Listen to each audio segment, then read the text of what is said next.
Jimmy Iovine spent his career working with the very best people he can. People like John Lennon, Bruce Springsteen, Tom Petty, Bono, Dr. Dre, Trent Reznor, Eminem. And Jimmy knew, just like Steve Jobs knew, just like Jeff Bezos knew, that you always bet on talent. In fact, Steve Jobs said that you must find the extraordinary people, that a small group of A-plus players can run circles around a giant team of B and C players. And Jeff Bezos set the tone from his very first shareholder letter when he said that setting the bar high in our approach to hiring has been and will continue to be the single most important element of Amazon's success. You must build a team that pursues the A-plus players. That is exactly what Jimmy Iovine did, and that is exactly what Ramp did. Ramp is the presenting sponsor of this podcast, and Ramp has the most talented technical team in their industry.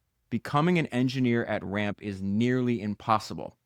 In the last 12 months, they have hired only 0.23% of the people that have applied. This means that when you use Ramp, you now have top-tier technical talent and some of the best AI engineers working on your behalf 24/7 to automate and improve all of your business's financial operations, and they do this on a single platform. Ramp gives your business easy-to-use corporate credit cards for your entire team, automated expense reporting, and cost control. The longer you use Ramp, the more efficient your company becomes. What kind of products can a team of A-plus players build? A product that creates so much value for their customers that the customers never leave. Ramp is an example of that. Last year, 12,059 businesses signed up for Ramp, and only 8 of the 12,059 businesses decided Ramp wasn't for them. I run my business on Ramp, and so do most of the other top founders and CEOs I know. I hear from people that listen to this podcast every day that have switched to Ramp and have raved about the quality of the product. Make history's greatest entrepreneurs proud by going to ramp.com to learn how they can help your business today. That is ramp.com. I've been wanting to make an episode on Jimmy Iovine for years. If you were to ask me, who would you most like to meet and have a conversation with? He's towards the top of the list of people that I'd love to meet and have a conversation with. The 4-part documentary on his life in partnership with Dr. Dre, it's called The Defiant Ones. It's one of my favorite documentaries of all time. I rewatch it all the time. I've probably seen it more than 10 times, and there's certain parts and clips from it that I've seen over 100.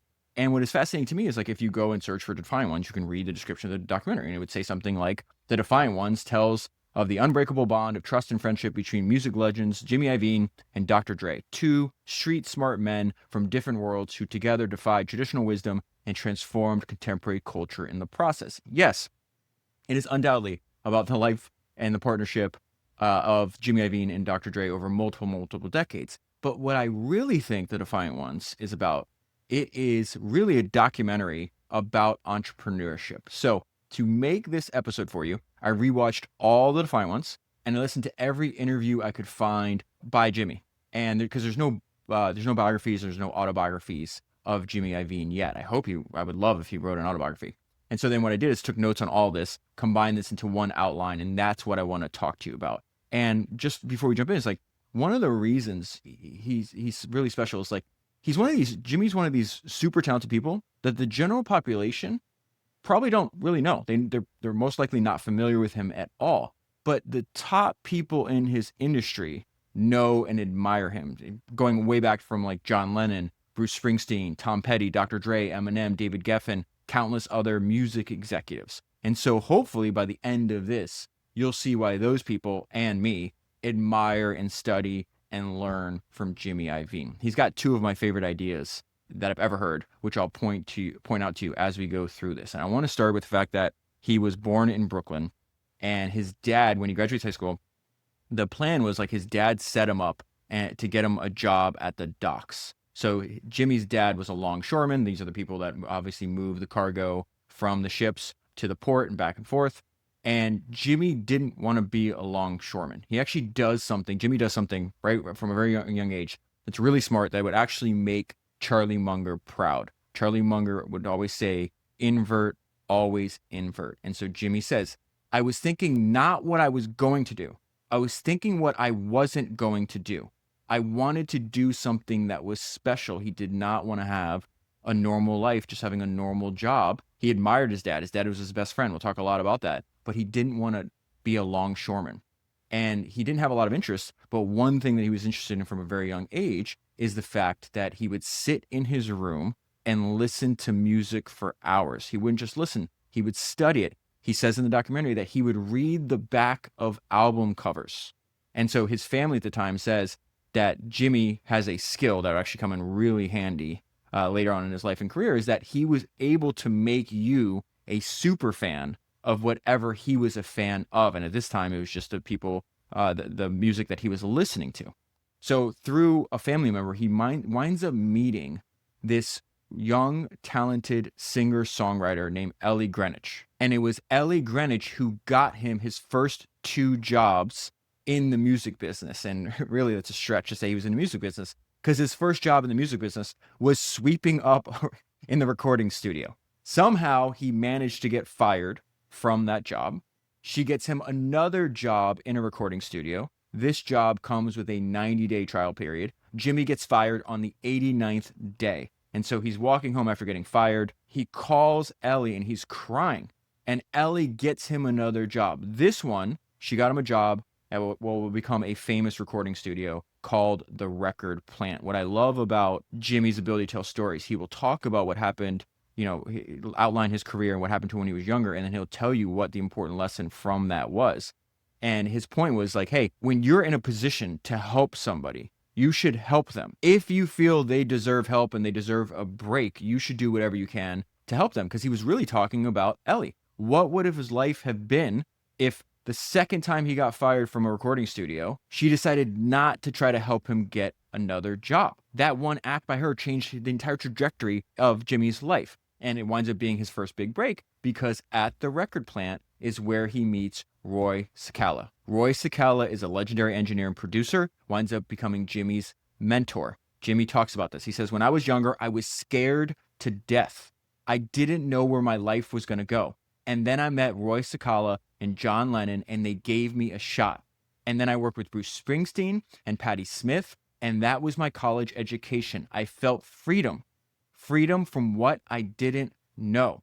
And one of the best things that Roy Cicala did, remember, he's a legendary engineer and producer, he would teach you by working through you. And so what working through you means, he would literally sit Jimmy down at the board and say, hey, hit that button. Push down that lever. See how the sound changes when you do that? Now do this. Now when you do that, do this at the same time. By working through Jimmy, it gave Jimmy a feel on how to actually make a record. He says, Roy gave me my skills. And so Jimmy's first big break comes from answering the phone. He's going to describe what's about to happen here later on as the first day of his life. So he got a big break because Roy Cicala calls Jimmy on Easter Sunday and says, hey, I need you to come in and help out in the studio. Jimmy's living at home with his family. He comes from a very traditional, New York Italian family. And his mom's like, you're crazy. You can't go. It's Easter Sunday. But Jimmy said, I'll do anything. I will do anything to make this work. He shows up to the studio. And Roy tells him, I just wanted to see if you'd come in. It was a test. In the studio with Roy Cicala on Easter Sunday was John Lennon. And so almost overnight, Jimmy goes from sweeping the floors to working the board with John Lennon. And so on all these other interviews and all these other podcasts, Jimmy tells these incredible John Lennon stories.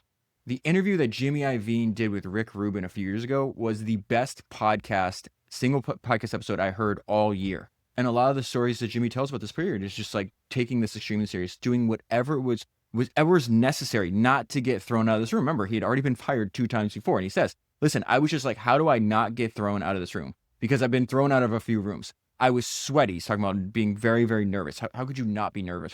John's a Beatle, for God's sake.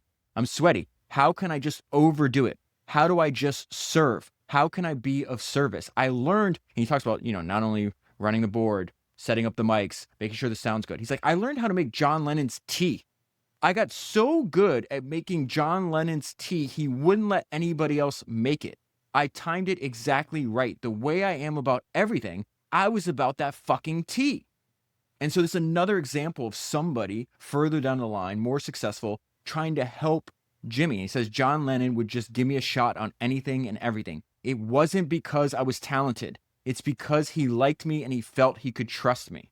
And so John is the person that's going to send Jimmy for the first time to California, because John's going to fly to California and work with this legendary producer named Phil Spector. there's a bunch of crazy stories that are about to happen here. 4 decades later, after I tell you all these stories, 4 decades later, Phil Spector is going to actually murder somebody and he's going to die in jail. But one of the things I have to point out to you is one of the things that Jimmy talks about, and it's one of my favorite ideas, and I'll go over this with you, is just like everybody feels fear. If you're trying to do anything new, if you're trying to be successful, if you're trying to change the trajectory of your life, you are going to feel fear. You've got to be able to step forward when you feel that.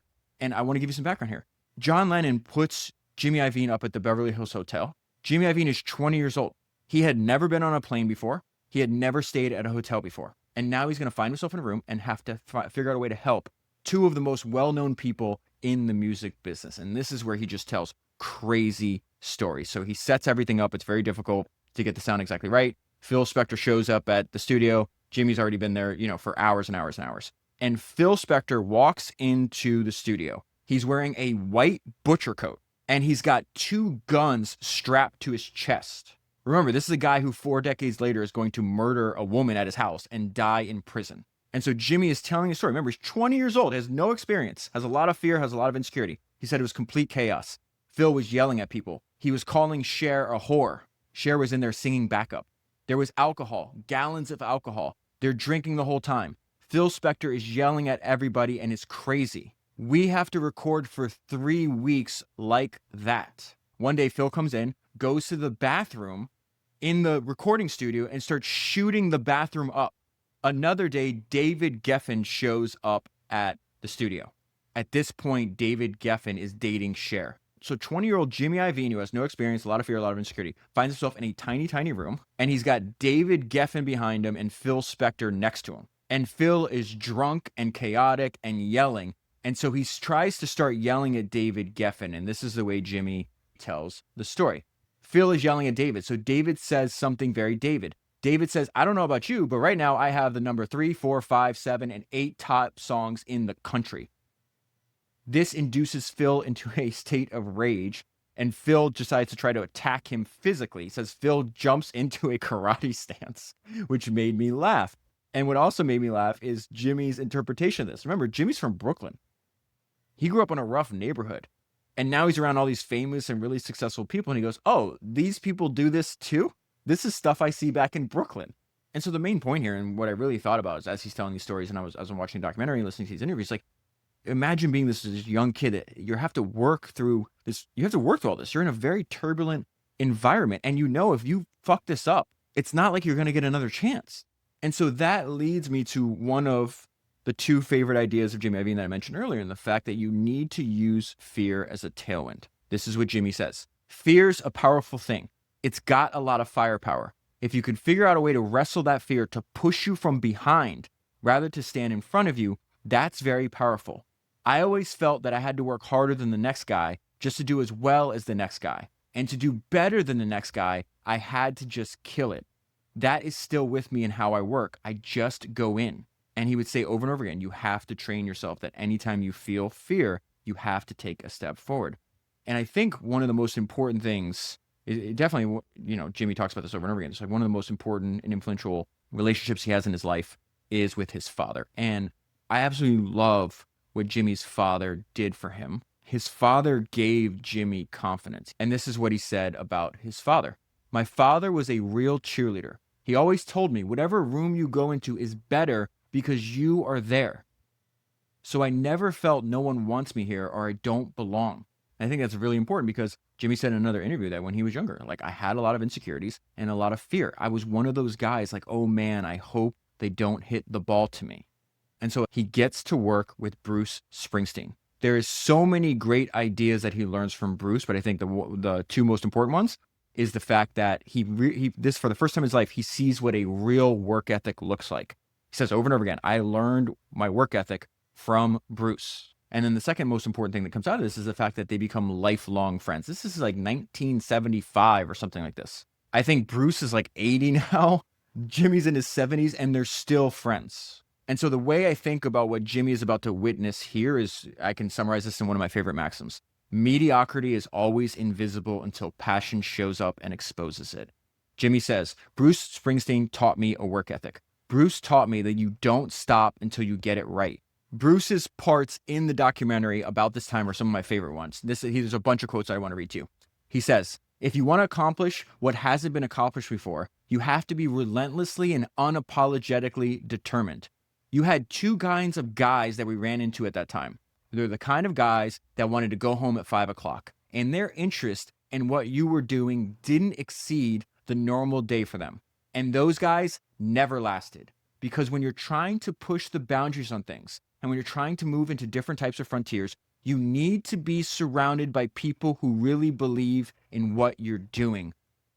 Damn it, that is such a good point and a great quote. If you're trying to do something new, if you're trying to push the boundaries, I would say if you're trying to live up to your potential, to fulfill your potential, you need to be surrounded by people who believe in what you're doing. He continues, we were just very, very determined. If you were new to our club, the relentless pursuit of our idea would have exhausted you.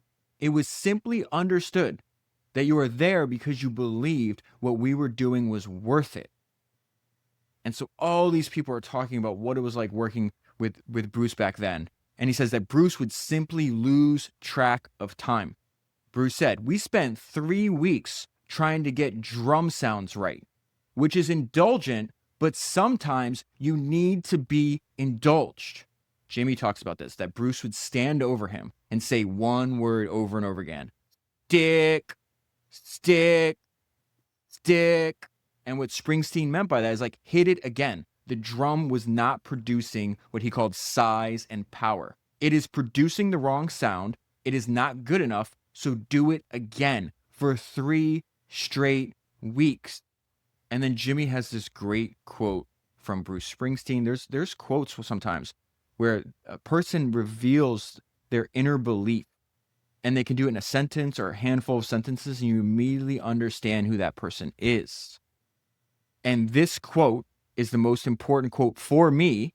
It's the reason why next to me is this giant book that I'm going to read, which is Springsteen's autobiography called Born to Run. I heard Jimmy say this quote that he heard from Springsteen, and I immediately ordered the book. This is what Jimmy said. Bruce said something brilliant. He said, I didn't want to be rich. I didn't want to be famous. I didn't even want to be happy. I wanted to be great. Do you have any idea how many of the founders that you and I have studied on this podcast that applies to? And so I went through Bruce Springsteen's autobiography, and I wanted to see all the mentions of Jimmy Iovine in Springsteen's autobiography. And I found this excellent quote on what Jimmy Iovine was like at this time in their life. And Bruce writes this line almost like he's writing a song. Jimmy Iovine, brilliant imposter, young studio dog with the fastest learning curve I've ever seen.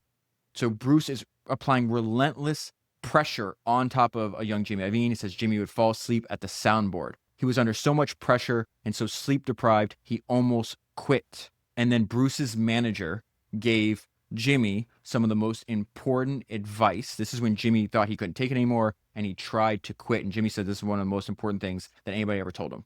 He said, Jimmy, stay in the fucking saddle. You are missing the big picture. What are we here for? We are here to help Bruce make the best record he can. That's the job. We're not here to make you happy. We're not here to make me happy. We're here to contribute to Bruce's project. And it is Bruce's project. If you go back in there and you say to Bruce, I am here to support you. This is not about me. It's about the album. You will have a friend for the rest of your life, and you'll have learned a lesson. That is the big picture. The idea to always stay focused on the big picture is the piece of advice that Jimmy would repeat and he would apply for the rest of his career. This is Jimmy's key takeaway from that advice and this experience. He said, you are there to help make their project better. And part of that is caring as much about their music as they do. I just said, if these people are allowing me in this room, I'm going to do as much as I can to be of service to them. That's what it was built on. It's funny, some of the best investors I know actually speak exactly like this and how they view the founders they work with. In fact, I was talking to Josh Kushner at Thrive, and he said almost this exact same thing to me. I'm going to read this back, and it's really his view or my interpretation of his view of the founders that he works for. You're there to help make their project better, and part of that is caring as much about their music as they do. I just said if these people are allowing me in this room, I'm going to do as much as I can to be of service to them. That is what it is built on. And so Jimmy doesn't quit. Jimmy goes back in that room. He helps Bruce do whatever he can to make the best album he possibly can. And the result, the album they were working on, is Bruce's album Born to Run, which goes on to be a massive success. And to this day, which I think the album's been out probably for 50 years, if you go and look at any list of, the top 100, top 500 greatest albums ever made, Born to Run is on those lists. And so Jimmy's life changes. Now he's like, oh, I want to work with the same guy that worked on Born to Run. And Jimmy talks about the fact that success can be one of the most dangerous things that can happen to you. He says you have success and you start feeling yourself. He says, I call this breathing your own exhaust. The maxim I have for this, breathing your own exhaust is a great one. But if you go to sleep on a win, you'll wake up with a loss. Stick to the routine. Stick to what got you there. What was great was that they locked themselves in a studio and didn't leave until it was perfect. And so Jimmy talks about making mistakes at this point in his life. He's like, I got hired by this band called Foghat. And, he goes, I wasn't good at my job yet. I didn't understand. He goes, I brought my girlfriend to some of the sessions. So he starts living the lifestyle, not realizing that that's not what it is. It's the work. It's the routine. And so he winds up getting fired off that project. And then he has this great line about this, which is also another great idea. It's just a lot of he's a college dropout, kind of from the streets of Brooklyn, but he's got so much wisdom he just has a fundamental understanding of, human nature and how to add value to other people and how to be successful. And he says, he got fired. He was on the top of the mountain, right? It's like, we just did Born to Run. Now my next project, I got fired. Now I'm down in the valley. And he says, I was embarrassed. You think everyone else is paying attention to your life, and they aren't. It's complete bullshit. And it was one of the most important things that happened to him, because what does he do? He recommits. He's like, I'm not going to go sleep on a win and wake up with a loss. I'm not going to breathe my own exhaust. I'm going to get back to what made me successful. And so he starts working with this artist named Patti Smith. And she's describing working with him at this point in his life. Jimmy worked all the time. He would stay for hours. He'd study. This is such a genius idea. This is his form of professional research and practice. Jimmy would find old tapes and see if he could improve them. I'm going to take a song from 10 or 20 years ago and see if I can actually reproduce it and make it even better. And this is what Jimmy said at this point in his life. I said to myself, no fun, no life, no nothing. You are giving up everything. You will put 100% into this. Jimmy's like this, by the way, with whatever he does. This is another reason why I find him so fascinating and why he's one of the people I most admire. And keep in mind, he likes to pivot. He'll talk about this, record producer, then starting a record company, then launching businesses with his artists. He does not want to do the same thing forever. But whatever he's into it 100%. And so this is the result of him recommitting. He winds up having this massive top 10 hit. So Patti Smith is going to do this song called Because the Night. That wouldn't have happened without Jimmy, because Jimmy got that song from Bruce Springsteen. So Bruce Springsteen would write all of these songs and never use them. Bruce was prolific. And being prolific is highly correlated with greatness. Just because you're prolific won't mean that you're going to be great. But if you're great, it's highly likely that you've been prolific too. And in fact, I got one of the greatest examples of this recently. Daniel Ek, who's the founder of Spotify, actually sent me this excerpt on Prince. Let me read it to you. It says, in 1983, Prince walked off the stage at Madison Square Garden to a roaring crowd. Most artists would celebrate. Prince went straight to the studio, recorded until sunrise, slept for an hour, then called his band and said, let's do it again. That wasn't a one-off. Prince worked like that for decades. He wrote a song a day, played every instrument, produced every track, and released 39 albums. While others chased hits, he stockpiled greatness.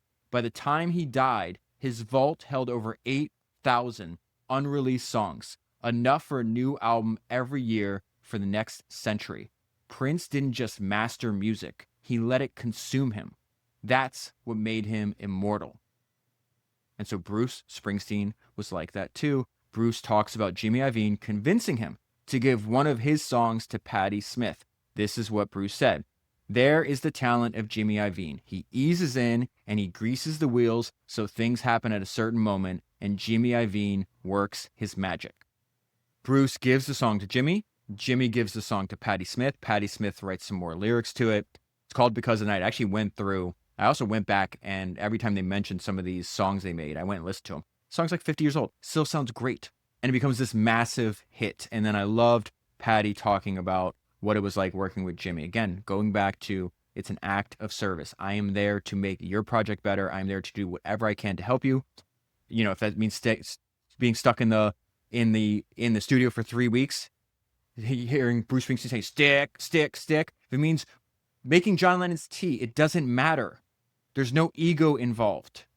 I'll do whatever it takes to win. So Patti Smith on working with Jimmy Iovine. It wasn't that Jimmy wanted to be the number one guy. He was ambitious for you. He was ambitious for me. You always felt that his whole goal was for the world to see what he was seeing. There's another great interview, and it talks about just the sheer amount of time that Jimmy would invest into his artists. He says, you were notorious for phone calls and long phone conversations with your artists. What was the significance of that? And so they would record all day and usually into the night, and then they talk for hours. And Jimmy says, as a producer, you have a responsibility to understand the person's record you're making, to understand what they're trying to get out. I would spend a lot of time on the phone after the sessions. I would spend a lot of time just talking to them.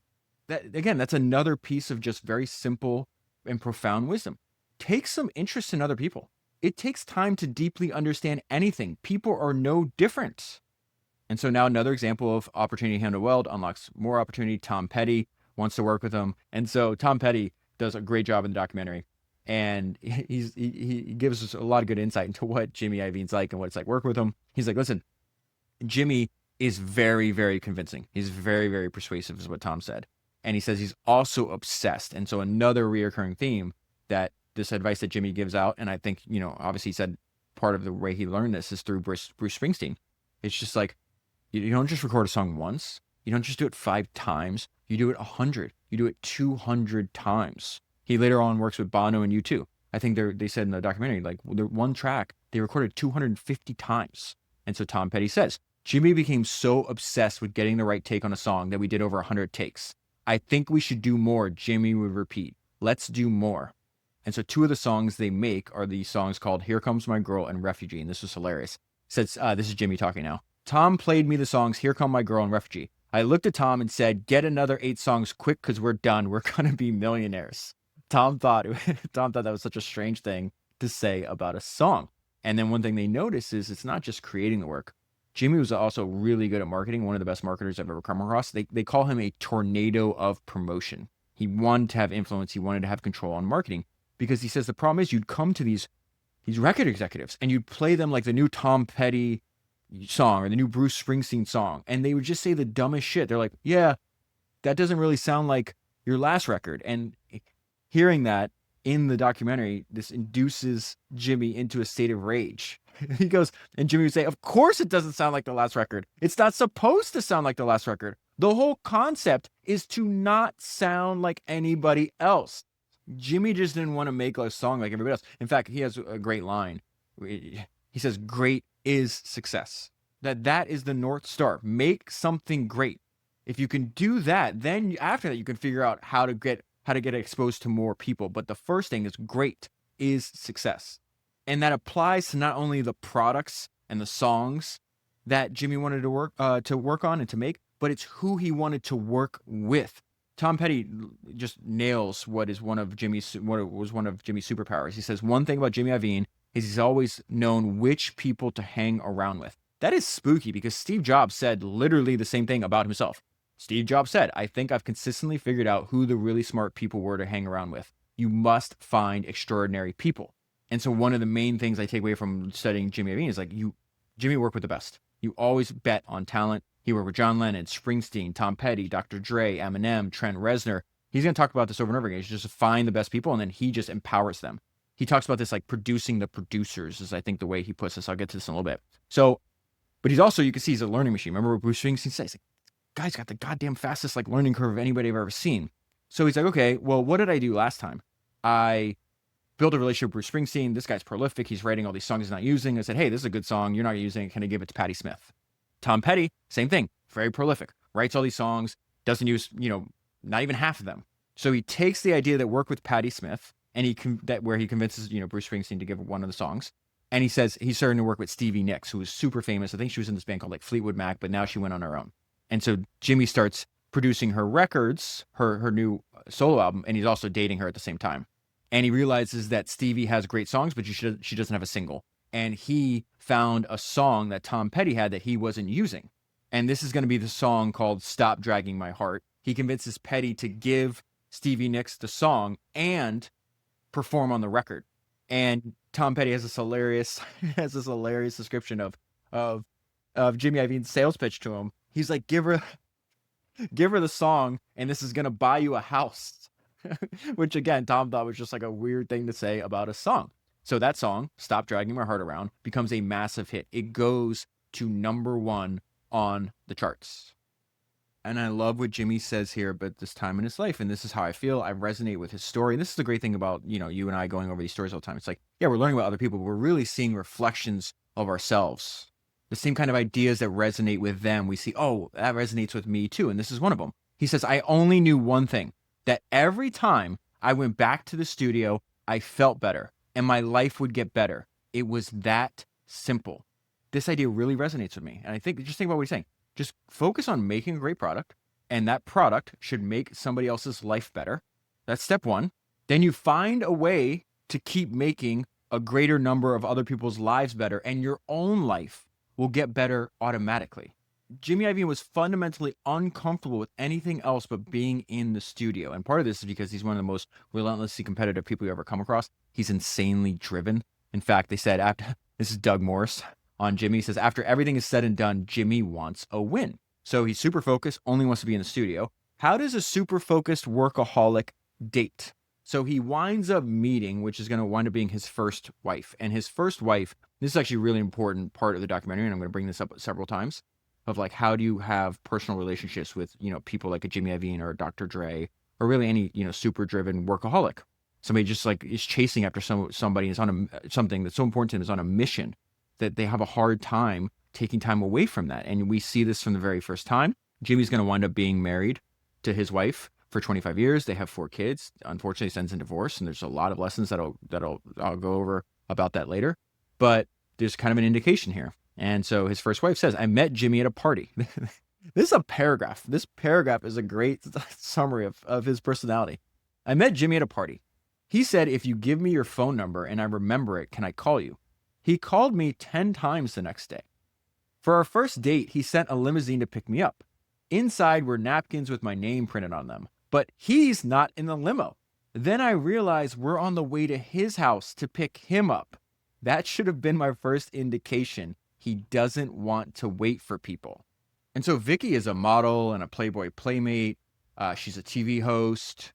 She's an attorney. And as part of being a TV host, she winds up interviewing a young Bono at the very beginning of U2. And she's like, you need to meet my boyfriend, Jimmy. You guys would work really well together. And so this is another one of Jimmy's superpowers, is like he first goes and sees and hears about a young Bono in U2. And so he says, when I first saw a young Bono, I realized he had the same thing that Springsteen had. He had the edge.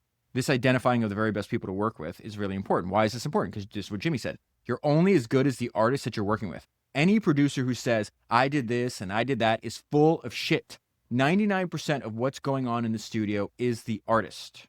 And so at first, Bono was a little resistant to Jimmy. He said their styles are just so vastly different. And then Bono has this great description of him. Jimmy happens to you. He's like a virus, and that takes over your organs and your brains. He just knows this is going to work out well for both of you. He chased us all around the world until we agreed to come to the studio with him. He would not take no for an answer. Does this sound familiar? This is the way he signs talent, works on deals. This is the way he dates. It's the exact same thing. There's a hilarious, for some reason this popped in my mind. When it's like, hey, this guy would not take no for an answer. This guy's chasing us all over the world until we signed with him. We just decided to work with him. The founder of Visa, D. Hawk, actually described his sales technique one time in this autobiography he wrote. And he said, I held fast to the notion that until someone has repeatedly said no and adamantly refuses another word on the subject, they are in the process of saying yes and don't know it. And so Jimmy starts working with Bono, and he just realizes, oh, they have a lot. There's a lot that Bono and Springsteen have in common. They have this extreme work ethic. And he said, Bono and U2 work like Springsteen. They just go. And on Bono's part, he describes one of the benefits of working with Jimmy. A great idea has a lot in common with a great melody. And Jimmy's gift is the clear thought. He hears the clear melody and applies that wherever he is.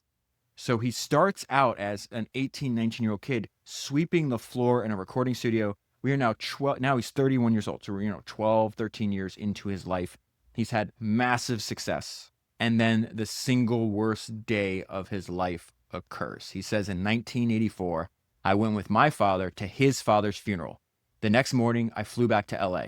I get a phone call from my sister saying that my dad had a heart attack. I rush back to New York.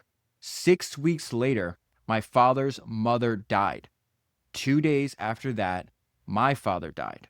My father, his mother, and his father all died within 6 weeks.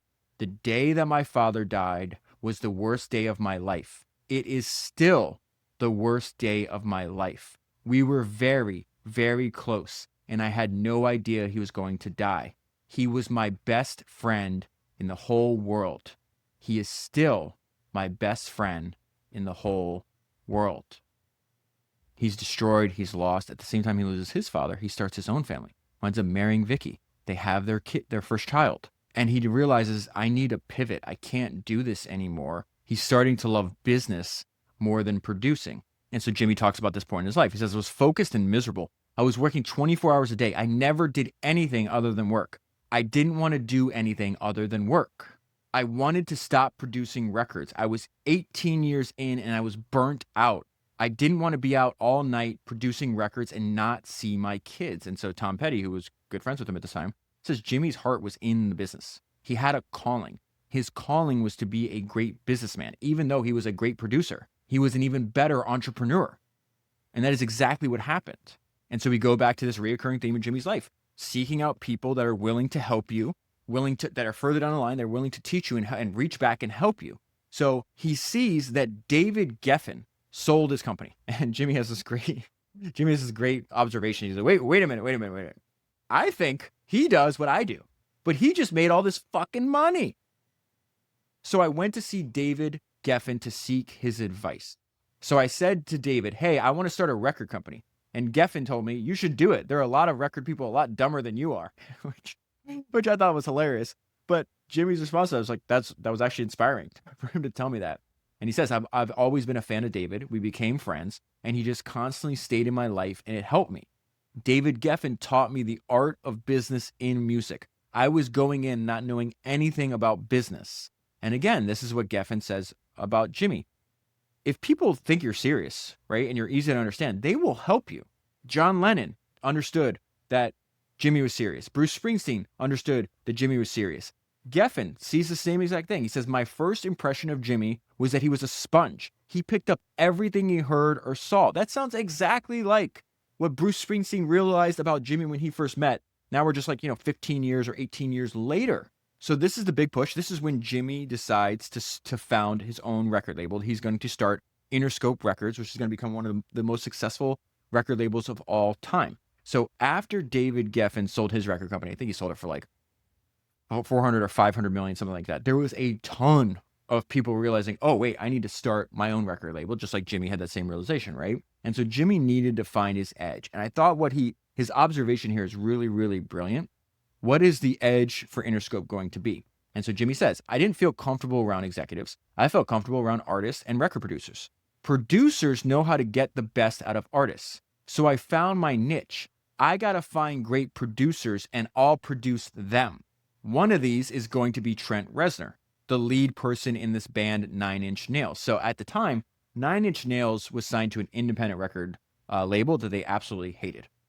They're having a lot of success. So all these other major record labels are saying, hey, Trent, we'll fund the lawsuit to get 9 Inch Nails out of the contract. And Jimmy didn't think that would work and said, you should actually work on convincing the owner of the independent record label to partner. And in this case, what that partnership would look like is you're going to transfer that contract to Jimmy so he could start working with them.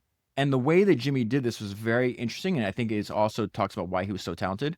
He deliberately chose a different path. So every day for a year, starting at 6 a.m., Jimmy would call all the parties involved and work towards a solution. And so as they're describing this in the documentary, they cut to Bono, and Bono says, the phone is Jimmy's theater of war. That is where he is deadly. His wife said that Jimmy just locked himself in the bathroom and didn't come out and was just on the phone all day long. She said that Jimmy had a red hot focus. It was nuclear. Jimmy wouldn't give up. And then Jimmy describes this, the main advantage he has, besides thinking he was very empathetic and looked from other people's point of views to figure out how, like, what they wanted and how he can reconcile all these different parties. But he just said, I can outlast anybody. Like, it is a war of attrition. By endurance, we conquer. I can outlast anybody. And so they interview the person that had signed Nine Inch Nails, the owner of the independent record company, and he described why he agreed to go with Jimmy. It took a long time, but why he agreed. He says Jimmy is really good at empathy, at understanding the other person's motivation, their primal motivations, their desire, what is going to move them. And so he winds up getting the contract, getting Trent Reznor and Nine Inch Nails out of this. And he was doing this for a year. He just knew that Trent was super talented. He had never even met Trent in person. And this, again, just speaks to one to think the most fundamental superpowers of Jimmy Iovine. It's like, find the very best people to work like hell to get them to partner with you and to get you on your side. And then once you do, give him the keys and say, go drive. This is something he's very consistent with. He repeats over and over again. And I'll give you an example of this. So Jimmy goes to meet Trent Reznor. Let me pause. Let me go back because I think this is really important. One of the most things I admire about Jimmy, the clarity of thought, unbelievably simple understanding of the most important thing, a simple way to explain it so you understand what's going on. So he just worked on this guy's deal for a year. He understood, and really with all these freaking geniuses, these musicians, these filmmakers, these entrepreneurs, it's the same thing. They're obsessed with control. And Jimmy just keeps it simple, goes up to Trent and says, what do you want? And Trent says, I want you to give me an advance for an album and then just leave me alone. And I'll give you the album and the singles and the artwork. I have an idea. Please don't try to ruin it as it's trying to come out of me. And Jimmy said, okay, what else do you want? And Trent said, I want a record label where I could sign other bands if I felt like that.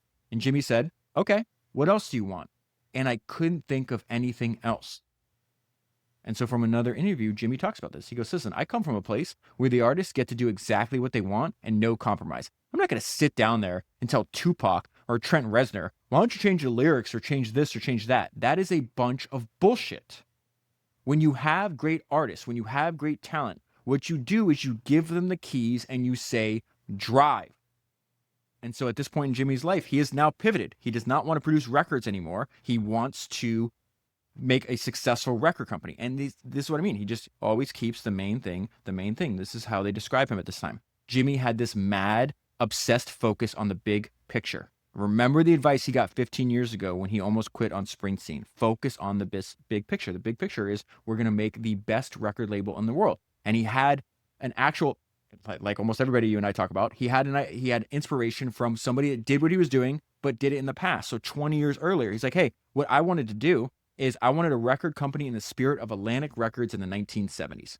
Back then, they had Ray Charles, Led Zeppelin, Aretha Franklin, and the Rolling Stones. Those were the greatest artists of their time. That is what we're trying to do. What is he doing? We need the best. We're going to bet on talent. And Bruce Springsteen talks about this time in Jimmy's life. People become successful, and they get locked into the behaviors that led them to be a success. Jimmy was very, very good at letting go of what might have made him a success to this point. Remember, he could have just been a record producer for the rest of his life.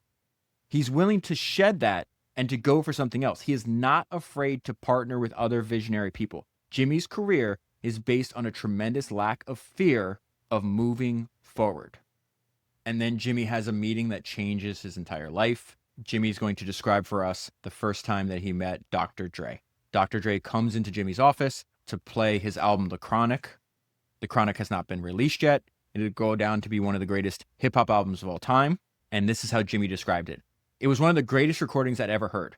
Dre's music is not like anybody else's. Dre's sonics were far superior to any rock or hip-hop record being made. It sounded better than anything else on my speakers. So I asked Dre, who produced this? He said, me. I said, yeah, but who engineered this? He said, me. I'll never forget it. I said, this guy will define Interscope. And I said to Suge, Dre's in this meeting with Jimmy, with Suge Knight and Dr. Dre. And so I said to Suge Knight and Dr. Dre, give me 3 weeks. They had all these lawsuits that were getting in the way of them releasing the music. So I said to Suge and Dre, give me 3 weeks and I can clear up all these lawsuits. If you guys fuck around and go to a bunch of different labels, I'm going to hear about it and I'm going to bounce. But they kept their word. This is the beginning of this 3-decade long, maybe even longer now, partnership that Dr. Dre and Jimmy Iovine have. Not only are they going to make some of the greatest music, Interscope's going to be an amazing success, but obviously it culminates in them starting a company together because eventually he gets tired of running a record label too. He's like, I want to build business with my artists. They wind up selling that business that's how they become billionaires. They sell it to like $3 billion to Apple. But I want to go back to the early days of Interscope because we're still in the early to mid 90s. And there's a lot of other startup record labels at the time. And yet Interscope was an outlier. And they talk about like what some of the reasons that Interscope was successful versus like the other startup record labels at the time. And he says, Jimmy was an animal, the most driven and brilliant person at the same time. He was never off, and he didn't understand why everybody else wasn't the same way. And Jimmy was remarkably consistent from the very first time when he's working with Bruce Springsteen, John Lennon, Tom Petty, Patti Smith. Now Gwen Stefani, they signed Gwen Stefani, No Doubt. And I forgot, No Doubt's record on Interscope sold like 17 million copies or something like that. It was just crazy. But Gwen Stefani says that the feedback from Jimmy was very, very consistent. Write another song, write another song, write another song. As an artist, you think you're done. And in his mind, you're never done. Why? Why is he giving that advice 20 years later? Because he saw what Lennon did. He saw what Bruce Springsteen did. He saw what Tom Petty did. I'm sure he saw what Prince was doing. And he's also applying that relentlessness to his own craft, to building the record label. His first wife talks about this. We knew that Jimmy's thing was going to be the thing that was going to change the world. So it was worth it for me to make sacrifices. This is Jimmy on building Interscope. I was on a mission, a very, very intense mission. Let's go to another brilliant idea that Jimmy Iovine had. The fact that you should be optimizing for long-term relationships. There was so many people trying to screw over Dr. Dre. Jimmy could have been just another guy in the long line of people trying to screw him over. Hey, I'm going to, put him into a bad deal. I'm going to make all this money on The Chronic, which is going to be, obviously, if you listen to it, it's going to be a great album. But what? You make a couple $1 million more by screwing over a guy, and then you lose out on that relationship? The relationship that, one, you're close friends and will make you billions and billions and billions of dollars 30 years into the future? Loyalty and long-term relationships. Loyalty and long-term relationships. Jimmy finds his people and then just covers their back no matter what. So when Dr. Dre has a falling out with Suge Knight over Death Row Records, he's like, I got to get out of here, man. I want to start my own record label. Jimmy immediately goes, cool, let's do it. What do you want to name it? Aftermath Records. Okay, done. And so Dre is going to own 50% and Interscope is going to own 50%. Now, talk about loyalty. It's really easy to be loyal when everything's going right. So that's not what loyalty is. Loyalty is like you're there when shit hits the fan. So everybody at this time is like, Dre's one of the best producers, putting out some of the greatest albums that we've ever seen, producing some of the greatest albums we've ever seen. And yet the first two albums that Dre puts on his own record label for the first time, the one that he owns, he's obviously partners with Jimmy, but he doesn't have like Suge Knight or anybody else. And they flop. Both records flop. Bad record sales means that Dre is in a lot of debt. And now you have Jimmy's corporate partners through Interscope saying, hey, you need to get rid of this guy. And so Jimmy says, I was getting a lot of pressure corporately to get rid of Dre. And I said, yeah, we could do that. And then you'll save my salary as well because I'm going with him. And so at one of the lowest points in his career, Jimmy helps Dre. This is the maxim that opportunity is a strange beast. It frequently appears after a loss. Dre didn't have an artist to work with. He had no successful releases on his own label. He didn't know what to do. So Dre would go over to Jimmy's house and they'd have listening sessions. Jimmy was trying to help Dre find an artist to work with. Go back to Jimmy's niche. I'm going to produce the producers.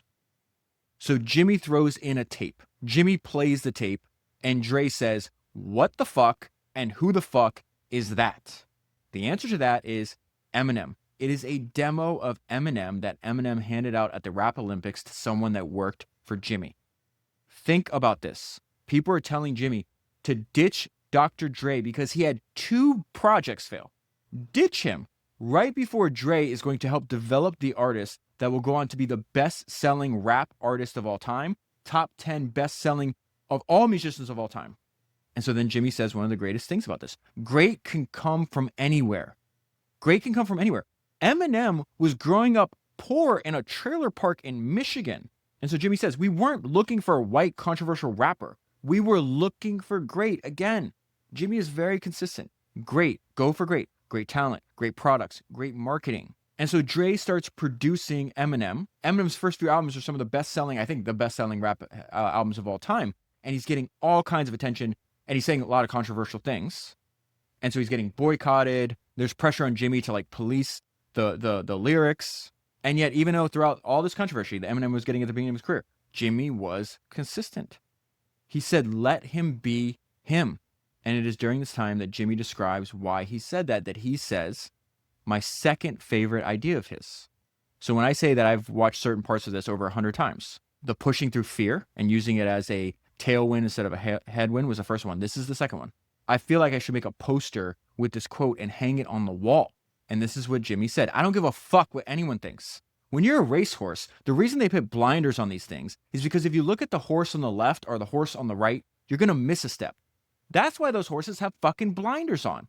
And that's what people should have. When you're running after something, you should not look left and right. What does this person think? What does that person think? No, go. I clipped that from the documentary. It's been on my phone for years. I just sit there and listen to that over and over and over again. It's one of the best ideas that I've ever heard. And the way he says it and the intensity and the passion, it's just perfect. And so now he's going to pivot again. He sees that the music industry is, there's this unstoppable technological phenomenon.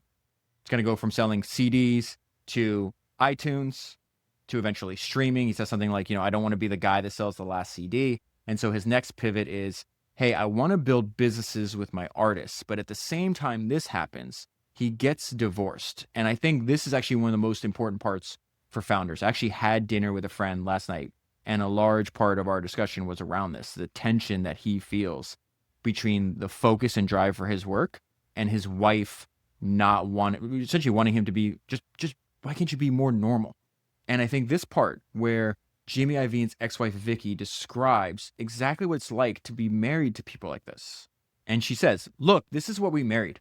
If you're going to say I want an ordinary husband, well, then you can't marry a genius. There's a lot of extremes because genius needs to feed itself. It needs to make its own hours. It needs to not talk to you when it doesn't want to talk to you. I didn't want to get a divorce until I did. And for Jimmy's part, he owns up to this. This is after they were divorced. So the interview takes place after they were divorced. He says, I would imagine it'd be very hard to be married to me because I was so focused on what I was trying to accomplish. And it's one of the most difficult parts of his life. He says, I was frustrated with the music business. I was frustrated with getting divorced. And whenever I get sad or scared, I wish I knew some other therapeutic ways of doing things. But the only thing I know how to do is completely bury myself to the point of absurdity in my work. Going back to what he said earlier in his career, all I knew is that if I went to the studio, my life got better. And so he continues, I wanted to build businesses with our artists. I like to pivot. I get complacent and bored. I got bored of producing records. I got bored of running a record company and I wanted to move on. That is how Beats got started. And so Jimmy actually goes to Dr. Dre's house in Malibu, and Dre is telling him, hey, I have this offer to endorse a pair of sneakers. And Dre wasn't sure it made any sense. He's like, I don't know anything about fashion. I wear the same thing every day. And Dre was just very selective with anything he'd put his name on. By this point, he turned down dozens of endorsements. And Jimmy's hearing him talk, and he interrupts him. He goes, fuck sneakers. You should do speakers. Speakers and headphones. And then Dre says, Jimmy immediately gets up and leaves. A few days later, Jimmy calls Dre, come to the office. Dre comes to the office. There's 100 different pairs of headphones with all different designs. So again, I think this is like a microcosm of Jimmy's entire, like his MO, how he approaches work. Speed, all in, do more reps, reoccurring themes in Jimmy's life.